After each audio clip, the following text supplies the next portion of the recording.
दोस्तों, क्यों ऐसा है कि कोई भी टेक्निकल एनालिसिस का सिस्टम या इंडिकेटर जो हम यूज़ करते हैं वो इनिशियली तो हमें ठीक ठाक से रिजल्ट देता है, पर लॉन्ग रन में उसकी एक्यूरेसी धीरे धीरे डिप्लीट हो जाती है। क्यों ऐसा होता है कि जब हम किसी इंडिकेटर को बैक टेस्ट करते हैं तो रिजल्ट हमें बहुत अच्छे दिखते हैं, जब उसे रियल लाइफ मार्केट में लगा करके देखते हैं तो वो बेचारा धराशायी हो जाता है।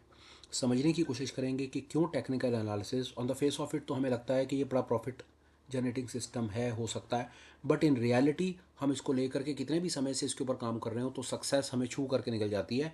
हम इसको पार नहीं पा रहे हैं। इसको समझने की थोड़ी सी कोशिश करते हैं। होपफुल हूँ ये इन्फॉर्मेशन आपके काम आएगी और डेफिनेटली आपको समझने में हेल्प करेगी कि क्यों हम इसके अंदर में फेल हो रहे हैं और कैसे अपने आप को हम बेहतर कर सकते हैं। समझिए मैं क्या कहने की कोशिश कर रहा हूँ। आप कोई भी इंडिकेटर एक लगा करके देखते हैं, किसी भी स्ट्रैटेजी के ऊपर में आप काम करते हैं, आपको कभी रिजल्ट्स मिलते हैं, कभी रिजल्ट्स नहीं मिलते हैं। इंपॉर्टेंट चीज़ है यहाँ पर यह समझना कि जब हमें रिजल्ट्स मिलते हैं तब तो बहुत बेहतर है, जब हमें रिजल्ट्स नहीं मिलते हैं ना, तो हमारी स्थिति कैसे होती है। उस पर्टिकुलर सिचुएशन के अंदर में हमारी स्थिति चली जाती है इंट्रोस्पेक्शन मोड में। हम वापस जाते हैं पीछे और चेक करने की कोशिश करते हैं कि क्या, कहाँ पर हम और क्या कर सकते थे, कहाँ पर हम इस पर्टिकुलर इंडिकेटर को ट्वीक कर सकते थे, कहाँ ट्विस्ट कर सकते थे, कहाँ इस इंडिकेटर के साथ में हम कोई मूविंग एवरेज लगा देते या वॉलेटिलिटी लगा देते, कोई वॉल्यूम लगा देते, कहाँ पर ये फेल हो गया, क्यों फेल हो गया, हम उसकी डेप्थ में जाने की कोशिश करते हैं। ये कारण है कि किसी भी एक टेक्निकल एनालिसिस बेस्ड ट्रेडर से, रिटेल ट्रेडर से पूछेंगे तो उसको दुनिया जान के इंडिकेटर्स का नाम पता होगा, दुनिया जान की कॉन्सेप्ट स्ट्रैटेजीज का नाम पता होगा और वो सब कुछ पता होगा जो उसे पता होना चाहिए। बट रियलिटी में उसका प्रॉफिट एंड लॉस स्टेटमेंट और जो उसका अकाउंट है ना, वो कुछ और ही कहानी बयान कर रहा होता है। ये अपने आप में बड़ी विडंबना है कि नॉलेज के नाम पर, एफर्ट के नाम पर, एनर्जी के नाम पर तो I just cannot tell you कि जितने ट्रेडिंग व्यू के ऊपर में ये इंडिकेटर्स आप यहाँ पर आकर के देखते होंगे ना, ये जो इंडिकेटर, इससे ज़्यादा लोगों के पास स्ट्रैटेजीज होंगी, इससे ज़्यादा लोगों के पास इंडिकेटर्स के कॉम्बिनेशंस होंगे और कहीं कोई अंत नहीं। लिटरली कहीं कोई अंत नहीं। आप किसी भी पर्टिकुलर इंडिकेटर के ऊपर जाकर के क्लिक करें, उसके भी अपने 10 10 15 15 वेरिएशंस हो जाएंगे और उसके बाद भी उसके अंदर में उसकी सेटिंग में लोगों ने चेंजेस करके पता नहीं क्या क्या सिस्टम्स बना रखे हैं जिनके बारे में क्या क्या है। हम भी उनमें से वही सब कुछ करते हैं। इंडिकेटर्स के ऊपर इंडिकेटर्स और लगाते चले जाते हैं, ट्वीक करते रहते हैं, ट्विस्ट करते रहते हैं, उसको होली ग्रेल बनाने की कोशिश करते हैं, पर हमें समझना है उसका अंततः हम पहुंच कहाँ पा रहे हैं। फैक्ट ये है कि कहानी हम सबको पता है। हम at the end of the day, end of the week, end of the month या एंड ऑफ द क्वार्टर या वॉट एवर, स्थिति हमारी रेड में ही है। अगर हम किसी इन एनी केस प्रॉफिटेबल होते हैं तो वो इन्फॉर्मेशन हमको सामने से मिल जाती। समझना हमारे को सबसे ज़्यादा इंपॉर्टेंट क्या है जो डेफिनेटली एक परिवर्तन ला सकता है, वो इंपॉर्टेंट चीज़ है। ये हमको समझ आ रहा है कि इंडिकेटर्स की कोई कमी नहीं है, ये हमें समझ आ रहा है स्ट्रैटेजीज की कोई कमी नहीं है, ये भी हमें दिख रहा है कि हम एफर्ट भी दुनिया जान में सबसे ज़्यादा इसी काम में लगा रहे हैं क्योंकि हम सक्सेसफुल होना चाहते हैं। उसके हमारे अपने अपने रीजंस हैं कि हम सक्सेसफुल क्यों होना चाहते हैं। पर फिर कहीं ना कहीं कोई ऐसा गैप है। एक बार हम अगर ठंडे दिमाग से उस गैप को समझने की कोशिश कर लें तो चांसेस हैं कि ये गेम एक नया ही पर्सपेक्टिव आपके सामने प्रेजेंट करके रख देगी। वो बात तसल्ली से समझिए क्या कहने की कोशिश करता हूँ। आपने एक इंडिकेटर लगाया, उसने आपको पॉजिटिव रिजल्ट दिया, बहुत बढ़िया। इन एनी केस उसने आपको जो नेगेटिव रिजल्ट दिया ना, तो नेगेटिव रिजल्ट मिलते के साथ ही ना जो आप उसके ऊपर में काम शुरू करते हैं ना, सारा का सारा चैलेंज वहां पर है। समझ करके चलिए कहानी क्या है कि जो हम एनालिसिस करते हैं ना, जो हमारी एनालिसिस है, वो एनालिसिस होती है हमारी रिजल्ट्स के बेसिस के ऊपर, हमारे आउटकम के बेसिस के ऊपर। आपको रिजल्ट आया profitable, okay, thank you thank you thank you. Result जब हमारे फेवर में नहीं आता किसी कारण से, वहां पर हमारी एनालिसिस शुरू होती है और एनालिसिस हमें वापस डाल देती है अननेसेसरी इंडिकेटर ओवरलोड में, इंफॉर्मेशन ओवरलोड में। अब इससे बचने का तरीका और एक सही रास्ता, अगर हम उस बात को समझें तो कैसे हम अपनी गेम को चेंज कर सकते हैं, समझ करके देखिए। करते क्या है हम अपने एंट्री, जहां पर हमको ट्रेड में एंटर करना है, एंटर करते समय आपको दो या तीन इंपॉर्टेंट है, तीन चीज़ों का आपको वहां पर ख्याल रखना है, वो चीज़ आप समझिए, चांसेस हैं आपकी बात बनेगी। देखिए मैं आपको यहाँ पर मेंशन करके दे देता हूँ। हम एंट्री की बात कर रहे हैं। एंट्री के टाइम के ऊपर आपने अपना कोई सिस्टम एक डेवलप किया, कोई भी सिस्टम आपने डेवलप किया, वॉलेटिलिटी बेस्ड था, मूविंग एवरेज बेस्ड था, ब्रेकआउट बेस्ड था, पुल बैक था, भगवान जाने क्या था क्या नहीं था। आपके 50,000 इंडिकेटर का कॉम्बिनेशन था, मैं वो कह रहा हूँ। आपका एक सिस्टम बन गया, आपके पास एक एज आ गया, आपका सिस्टम है वो आपका एज है। ये पहला खेल है इसके अंदर, ये सबसे इंपॉर्टेंट चीज़ है उसके अंदर में। एज एज मतलब है वो आपको वहां पर एंट्री बताता है जो उसके हिसाब से उसने सारी चीज़ें असेस कर ली हैं कि यहाँ पर एक ऑप्टिमम एंट्री बनती है। दूसरे नंबर पे आपका रिस्क डिफाइंड है, मतलब जहां पर आपका सिस्टम आपको एंट्री बता रहा है, क्या साथ साथ आपको ये बता रहा है कि इन एनी केस अगर आप गलत साबित होते हैं तो आपका रिस्क इस जगह पर, आपका स्टॉप लॉस है इस जगह पर, आपका रिस्क डिफाइंड है। आप ट्रेड लेंगे और साथ साथ अपने रिस्क को डिफाइन करेंगे और अपने स्टॉप लॉस को लगाएंगे। तीसरे नंबर पे, क्या ये दोनों चीज़ें मैच होने के बाद जो सबसे इंपॉर्टेंट चीज़ है वो है आपकी पोजीशन साइजिंग। जो आप ट्रेड ले रहे हैं, आप नेकेड ऑप्शन कर रहे हैं, आप नेकेड ऑप्शन बाय कर रहे हैं, सेल कर रहे हैं, फ्यूचर लॉन्ग शॉर्ट कर रहे हैं, आप कैश डेरिवेटिव दुनिया कुछ भी कर रहे हैं, किसी भी तरह का कोई कॉम्बिनेशन कर रहे हैं, जो आपका ट्रेड है क्या वो आपके पोजीशन साइजिंग के पैरामीटर के ऊपर में फिट बैठता है? करने वाला काम यहां पर है, ट्रस्ट मी। ये है एनालिसिस का असली इंपॉर्टेंट जोन। जो एनालिसिस होनी चाहिए वो एनालिसिस यहाँ पर होनी चाहिए। और हम एनालिसिस कहाँ पर करते हैं? हम एनालिसिस करते हैं अपने रिजल्ट के बेसिस के ऊपर, हमारे आउटकम के बेसिस के ऊपर। वो हमारे फेवर में नहीं होता, हम जाते हैं और अपनी स्ट्रैटेजी में ट्वीक और ट्विस्ट करते हैं, हम इंडिकेटर ओवरलोड में जाते हैं, हम वहाँ पर चले जाते हैं जहाँ पर हमें नहीं, प्रोफेशनल वहाँ नहीं जाता। ये बात याद रखिएगा, मैं आपको प्रोफेशनल गेम में डालने की कोशिश कर रहा हूँ, आपको वो चीज़ बताने की कोशिश कर रहा हूँ जो प्रोपराइटरी डेस्क पे बैठा हुआ इंस्टीट्यूशनल कर रहा है। मैं आपको वो बताने की कोशिश कर रहा हूँ कि वहाँ पर बैठे हुए जो लोग हैं वो क्या काम कर रहे हैं। वो कभी अपना इंडिकेटर चेंज नहीं करते, अपनी स्ट्रैटेजी कॉन्सेप्ट चेंज नहीं करते। एक बार उन्होंने बना दिया, उनको समझ आ गया, वो एक 5 पीरियड की या 20 पीरियड की सिंपल मूविंग एवरेज के बेसिस के ऊपर भी काम कर लेंगे, उनको कोई परेशानी नहीं है। पर सबसे इंपॉर्टेंट चीज़ ये है, ये तीन चीज़ें उनकी डिफाइंड होती हैं सबसे पहले। ये अब आपने आपसे सवाल पूछिए कि आपकी डिफाइंड होती हैं? आपने एक स्ट्रैटेजी सेटअप बनाया, चलिए 1 मिनट के लिए और बात करते हैं, आपको एक दूसरी गेम में लेकर के चलते हैं, चलिए आइए। आप इंट्राडे ट्रेडर हैं, मान लेते हैं 1 मिनट के लिए। एक बहुत ही एक सरल स्ट्रैटेजी है जिसका नाम है वॉल्यूम वेटेड एवरेज प्राइस, दुनिया इसको यूज़ करती है। इसके बारे में मैं बात कर रहा हूँ। मैं हालांकि किसी पर्टिकुलर स्ट्रैटेजी को प्रमोट करने की बात नहीं कर रहा, मैं यहाँ पर एक वॉल्यूम वेटेड एवरेज की मैं बात कर रहा हूँ। बात समझने की कोशिश कीजिए। ये आज के दिन का ही किसी भी दिन का प्राइस एक्शन का चार्ट हो सकता है। ये वीवैप की एक लाइन चल रही है। अब इसके अंदर में वीवैप बड़ी सरल सी, वीवैप क्या कहती है?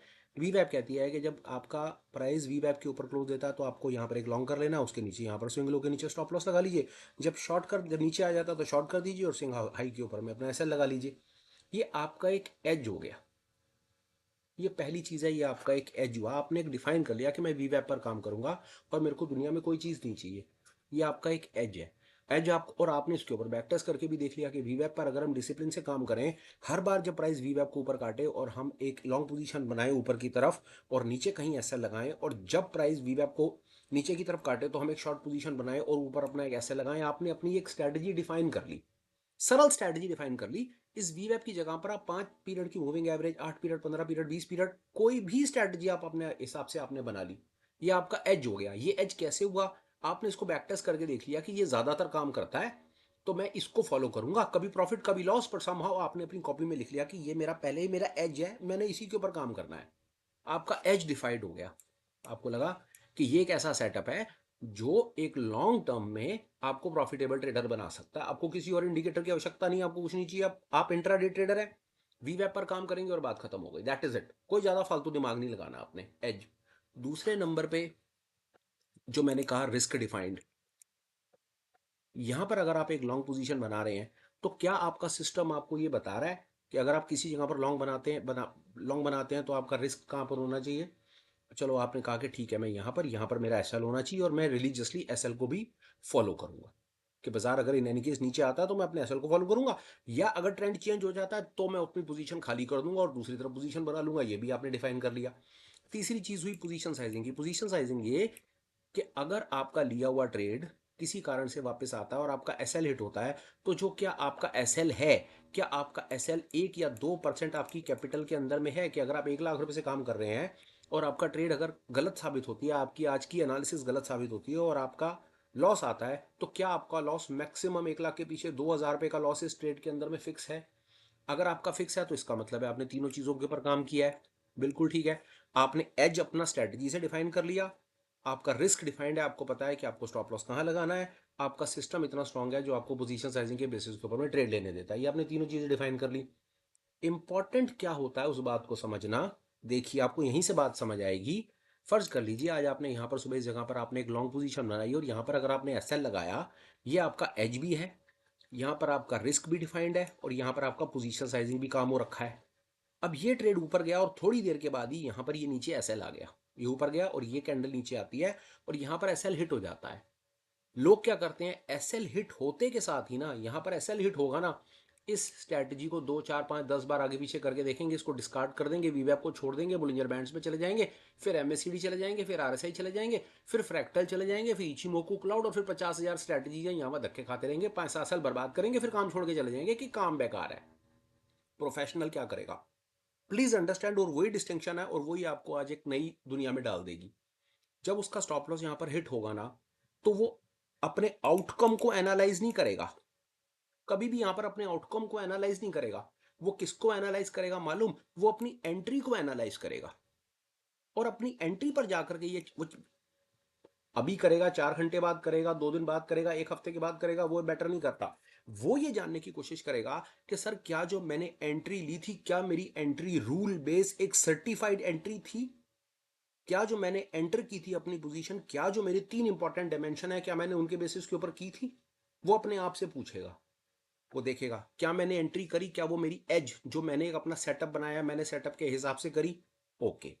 क्या मेरा रिस्क स्टॉप लॉस वहां पर डिफाइंड था, क्या मैंने स्टॉप लॉस लगाया, उसका मान सम्मान रखा, उसे मेंटेन किया, ओके। क्या जो मेरी एंट्री थी, क्या वो मेरे पोजीशन साइजिंग के रूल के हिसाब से थी, ओके। अगर उसकी ये तीनों चीजें फिट बैठेंगी ना, उसको ये लगा हुआ एसएल कभी इमोशनली डिस्टर्ब करेगा ही नहीं। कितनी बार आपके साथ भी हुआ होगा, आपने ट्रेड लिया होगा, ट्रेड आपका लॉस में गया होगा, पर फिर भी आपका कॉन्फिडेंस शेक नहीं करा होगा। आप चेक करना, और वो हमेशा तब होगा जब आपने अपने सिस्टम के हिसाब से काम करा होगा। मेरे को आते हैं कितने लोगों के मैसेज फोन कि सर मेरा लॉस लगा पर आज मैं परेशान नहीं हूँ, क्योंकि आज मैंने सिस्टम से काम करा, आज मैंने डिसिप्लिन से काम करा, और मुझे पता है मैं डिसिप्लिन से 4 दिन काम करूंगा ना, 1 या 2 दिन लॉस लगेगा, उसके बाद बाजार जब दिशा में चलेगा मुझे रिजल्ट आ जाएगा। मैंने किसी की क्या बात सुननी और आपको बतानी है, मैं खुद ही इस चीज़ का एक 100% सामने से आपको इसका एक लाइव एग्जाम्पल हूं कि ये ऐसा ही होता है और ऐसे काम करता है। जब आप इन तीनों चीजों को नजर में रख करके काम करते हैं, अपने सेटअप पर काम करते हैं, अपना रिस्क डिफाइंड रखते हैं, अपनी पोजीशन साइजिंग मेंटेन रखते हैं, आपको बाजार में आने वाला स्टॉप लॉस या उतार चढ़ाव परेशान नहीं करते हैं। ये तीनों चीजें क्यों चाहिए आपको मालूम है? तो समझ के आती है ये आज का क्या, ये आपके जीवन का सबसे इंपॉर्टेंट वीडियो होने वाला है। क्यों है ये तीनों इंपॉर्टेंट चीजें? As, definition of risk, risk defined के पता होना चाहिए कि स्टॉप लॉस कहां पर है और क्यों है। और तीसरे, आपका कोई भी ट्रेड पोजीशन साइजिंग के रूल के खिलाफ नहीं होना चाहिए। ये तीनों चीजें क्यों इंपॉर्टेंट है मालूम है आपको? इसलिए इंपॉर्टेंट है कि जब आप यहां पर ट्रेड लेते हैं, इस जगह पर आप ट्रेड ले रहे हैं, आपको आगे का नहीं पता ना, आप एक ऐसी जगह पर ट्रेड ले रहे हैं क्योंकि फ्यूचर अनसर्टेन है, बाजार को आपके हिसाब से चलना है या नहीं चलना वो आप नहीं, वो बाजार डिसाइड करेगा कि उसको आपके हिसाब से चलना है या नहीं चलना। बाजार अपने हिसाब से चलेगा, आप देखो कि अगर आप उसके हिसाब से रहे तो प्रॉफिट मिलेगा, नहीं तो वो तो पलट फेर कर देगा 2 मिनट के अंदर। इस जगह पर आपको डिसीजन लेना है, आपको फ्यूचर का पता नहीं है। इसको कहते हैं taking decisions in the time of uncertainty, because the next moment is uncertain and it was once it was looking bullish, but what happened now, it is not bullish anymore। खत्म हो गया किस्सा भाई साहब, ये बुलिश था और ये बुलिश नहीं है। क्या करोगे अब आप? खत्म हो गई गेम यहां पर आपकी, सी दिस, गेम खत्म। दिस इज, अब यहां पर आकर के अंडरस्टैंड, अब यहां पर आकर के एक आदमी शॉर्ट का ट्रेड लेता है, फिर उसे फ्यूचर का नहीं पता, ये फिर पलट सकता है, क्योंकि पलटने का मतलब है the next moment is uncertain. नीचे से आकर के यहां पर किसी को सपोर्ट मिले और कोई बाइंग का ऑर्डर डाल दे तो बाजार ऊपर भाग जाएगा। वो तो होता है ना कि हमें आगे आने के बाद पता चलता है कि ये मेरा ट्रेड चला या नहीं चला। This is the most important thing you would ever learn from me, that is how to take a decision in the times of uncertainty. जब आपको ऐसी जगह पर डिसीजन लेना पड़ता है जहां पर आपको, क्योंकि अनसर्टेन है ना, कुछ नहीं पता, अंधकार है, बिल्कुल अंधकार है कमरे में, थोड़ा थोड़ा थोड़ा थोड़ा कर करके पैर सरका सरका करके चलना है। तो अगर ऐसी सिचुएशंस में अगर आपको कोई ऐसा डिसीजन लेना है जो डिसीजन आप किसी, देखिए डिसीजन आपको यहाँ पर 2 मिनट बात करते हैं, डिसीजन आपको क्यों लेना है? क्योंकि आप चाहते हो ना कि रिजल्ट फेवरेबल आए, आपके उसके फेवरेबल आए और आपके पक्ष में आए, और ऐसा क्यों कि आप उससे कोई प्रॉफिट बना पाए। इसीलिए तो आपको यहाँ पर डिसीजन लेना, नहीं तो कोई आपके गले पे चक्कू थोड़ी रख दिया किसी ने कि यहाँ पर आप शॉर्ट बनाओ। क्यों आए हो बाजार में? क्योंकि आप चाहते हो कि आप ट्रेड करो और आप कुछ प्रॉफिट बनाओ, पर आपको आगे का नहीं पता। तो और आगे का जीवन में कभी पता भी नहीं हो सकता। तो ऐसी सिचुएशन में आप ऐसा आज क्या कर सकते हो जिससे आपको हेल्प रहे? कहां पर हेल्प रहे? जब आउटकम आपके फेवर में ना आए, उसके लिए आपको ये 3 चीजें करनी पड़ेंगी। एज सेटअप पे काम करना पड़ेगा डिसिप्लिन के साथ, अपने रिस्क को डिफाइन रखना पड़ेगा। रिस्क डिफाइन का मतलब है स्टॉप लॉस पता होना चाहिए, कहाँ लगाना है, ट्रेल कैसे करना है, और आपका हर ट्रेड पोजीशन साइजिंग के पैरामीटर के हिसाब से फिट बैठना चाहिए। अगर आप ये 3 चीजें नहीं करते हैं तो मैं आपको लिख करके दे सकता हूं, जितना जल्दी हो सकता है उतना जल्दी ये काम छोड़ करके चले जाइए, नहीं तो आज नहीं तो 10 साल के बाद आपको आना यहीं पड़ेगा। 7 साल के थोड़े से धेले भर के एक्सपीरियंस के बेसिस के ऊपर कुछ बता रहा हूँ सब भाइयों को कि यहाँ तक पहुंचा हूं, तो ये इन्फॉर्मेशन आपको देने की कोशिश कर रहा हूं विद अ होप कि शायद ये इन्फॉर्मेशन आपके काम आएगी, आप कुछ कर पाएंगे। स्ट्रैटेजी, सबसे घटिया से घटिया स्ट्रैटेजी भी आपको करोड़पति ट्रेडर बना सकती है अगर आपकी ये 3 चीजें फिट हैं तो। कॉपी में लिख लीजिए, किसी इंडिकेटर की आपको फालतू जरूरत नहीं है, कुछ जरूरत नहीं है। इंट्राडे ट्रेडर हो, वीवेब पे काम कर लो, 8 मिनट 10 मिनट 12 15 20 मिनट की सड़ी हुई सिंपल मूविंग एवरेज पे काम कर लो, कोई फर्क नहीं पड़ने वाला किसी को भैया। और वीवेब तो नंबर 1 स्ट्रैटेजी है, दुनिया के हर प्लेटफॉर्म पे मिलती है, हर ब्रोकर पे मिलती है, ट्रेडिंग व्यू पे तो सबसे पहले मिलती है। और बड़ी मजे की चीज है, जो ट्रेडिंग की दुनिया में आता है, इंट्राडे करने आता है, उसको सबसे पहला भगवान की कृपा से वीडियो ये मिलता है कि वीवेब पर काम करें, ये तो इंडिकेटर बना ही इंट्राडे के लिए। ये टैग कितनी बार सुना होगा, कमेंट में लिख करके बताना। तो क्यों है ऐसा कि सबसे बुनियादी बेसिक स्ट्रेटजी जो सबको पता है प्रॉफिटेबल बना सकती है, तो फिर भी 95% लोग प्रॉफिटेबल क्यों नहीं है? कारण यहां नहीं है, यहां है, लिख लो। चैलेंज क्या कि इसके बारे में कोई बताता नहीं, और जो बताते हैं मेरे जैसे उनकी कोई सुनता नहीं। आज ट्राई कर लो, 100 दिन तक इस बात को फॉलो कर लो, 100 डेज, सिर्फ 100 डेज, रिजल्ट ना चेंज हो, एड्रेस मेरे से ले लेना और घर पर आकर के जो मर्जी आकर के कह देना। पर ये तीनों चीजें 100% फॉलो होनी चाहिए। एज होनी चाहिए, आपको पता होना चाहिए आपका कहाँ एंट्री है, कहाँ स्टॉप लॉस है, स्टॉप लॉस ट्रेल कैसे होना है। स्टॉप लॉस ट्रेल के बहुत वीडियो अपन लोगों ने अपने चैनल पे डाले हैं, देखो। रिस्क डिफाइंड से मतलब है स्टॉप लॉस लगा होना चाहिए। और तीसरा, पोजीशन साइजिंग के बिना कोई ट्रेड नहीं करेगा। पोजीशन साइजिंग पता होना चाहिए कि अगर ये ट्रेड मेरे फेवर में ना चला, अगर ना चला तो मुझे लॉस कितने रुपए का लगेगा, और जो जितने रुपए का लॉस लगेगा, क्या वो लॉस मेरी कैपिटल के 2% के अंदर है या नहीं है। ये था मेरी तरफ से आज का super special, with a very very sincere hope कि ये आपके जीवन में कुछ बदलाव लाएगा। कंटेंट कैसा लगा हो, ठीक समझे तो कुछ कमेंट कर दीजिएगा, अच्छा लगा हो तो लाइक और शेयर कर दीजिएगा, हो सके चैनल को सब्सक्राइब कीजिए, नोटिफिकेशन लिंक ऑन रखिए। Last but not the least, video के डिस्क्रिप्शन में टेलीग्राम का लिंक मिल जाएगा, ऑफिशियल कम्युनिटी का लिंक है, कंफर्टेबल हो तो उसे ज्वाइन कर लीजिए। चैनल रिलेटेड सारे अपडेट आपको वहां पर मिल जाएंगे। वीडियो कंक्लूड करता हूँ, क्लोज करता हूँ, वाणी को विश्राम देता हूँ। Till we meet again, please take care, bye bye, have a great day and superb life ahead. Bye bye friends, bye.